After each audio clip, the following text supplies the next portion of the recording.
रिया और करण की शादी को अभी ज्यादा समय नहीं हुआ था। छोटे मोटे झगड़े हर पति पत्नी के बीच होते हैं और आज भी कुछ ऐसा ही हुआ। बात थोड़ी बढ़ गई और गुस्से में रिया ने कह दिया, बस मुझे नहीं रहना यहाँ, मैं जा रही हूँ अपने घर।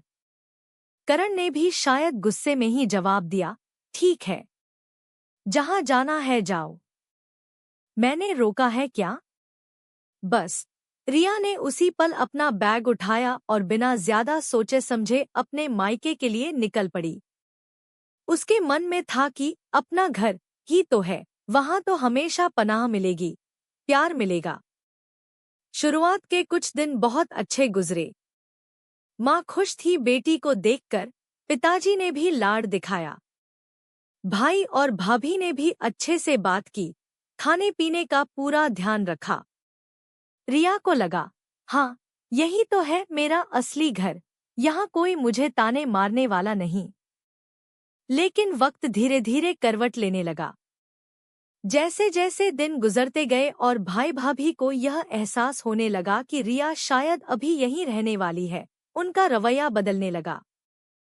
छोटी छोटी बातों पर ताने कसने लगे। और कितनी छुट्टियां हैं तुम्हारी?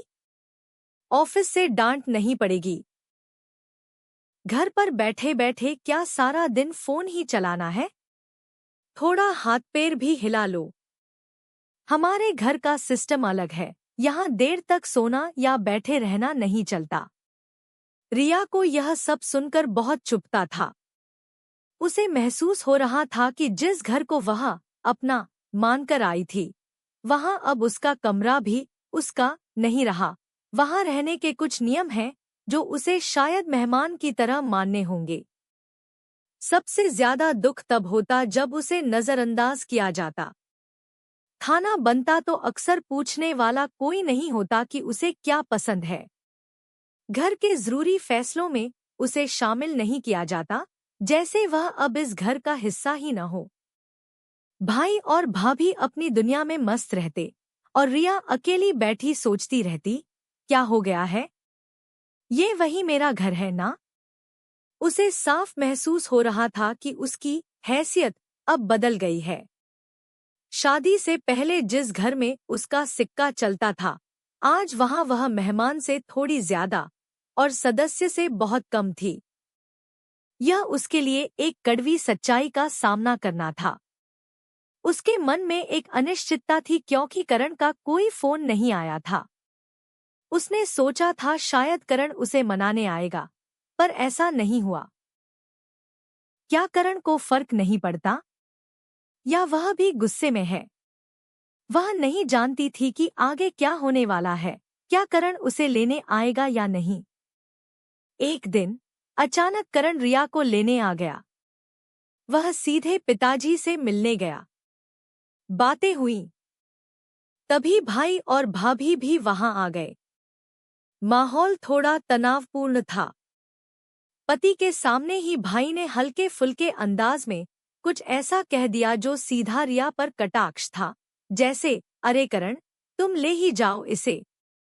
आजकल वैसे भी काम में ज्यादा मदद मिल नहीं पाती, घर पर बैठी रहती है। भाभी ने भी हाँ में हाँ मिलाई। यह सुनकर रिया का दिल बैठ गया। उसे यकीन नहीं हो रहा था कि उसके मायके वाले, उसके अपने भाई भाभी, उसके पति के सामने ऐसा बोल सकते हैं। उसे अपनी चुनी हुई पनाह की कड़वी सच्चाई उस पल सबसे ज्यादा महसूस हुई। लेकिन करण ने सब सुना। उसने रिया की तरफ देखा, जो उदास खड़ी थी। करण ने शायद उस पल मायके की बदली हुई तस्वीर को साफ साफ देख लिया था। उसे एहसास हुआ कि रिया यहाँ कितनी अकेली और शायद कितनी दुखी थी। करण ने भाई और भाभी की तरफ देखा, एक गहरी सांस ली और बोला, जी भाई साहब, भाभी जी, मैं रिया को लेने ही आया हूँ।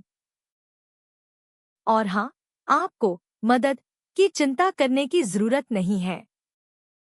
रिया मेरे घर की रानी है, कामवाली नहीं। और वैसे भी घर संभालना दुनिया के किसी भी ऑफिस जॉब से ज्यादा मुश्किल काम है। उसने रिया का हाथ पकड़ा और प्यार से कहा, चलो रिया, घर चलें। हमारा घर। रिया ने करण की आंखों में देखा। उसे अपनी गलती का एहसास हुआ। उसका असली घर वहीं था जहां उसका पति उसे प्यार और सम्मान देता था, जहां वे दोनों मिलकर अपना आशियाना बनाते थे। मायका सिर्फ जन्म का घर होता है। शादी के बाद आपका घर वो होता है जिसे आप अपने पार्टनर के साथ मिलकर बनाते हैं। वह बिना कुछ कहे करण के साथ चल दी। मायके की दहलीज उस दिन उसे यह सिखा गई थी कि रिश्तों की अहमियत और घर का असली मतलब क्या होता है। तो दोस्तों, यह कहानी हमें सिखाती है कि शादी के बाद मायका अपना घर होता है, पर सिर्फ कुछ दिनों के लिए।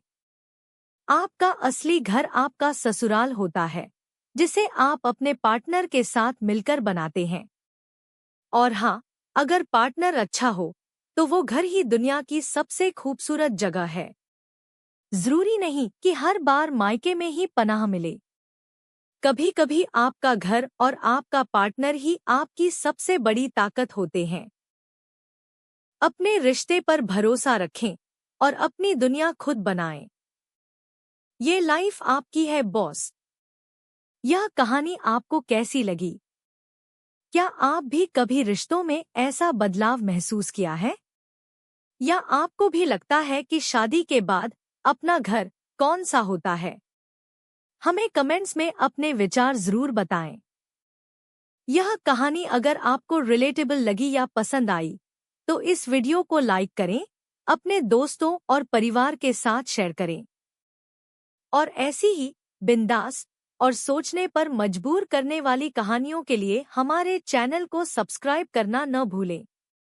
आपके कमेंट्स और समर्थन का हमें इंतजार रहेगा।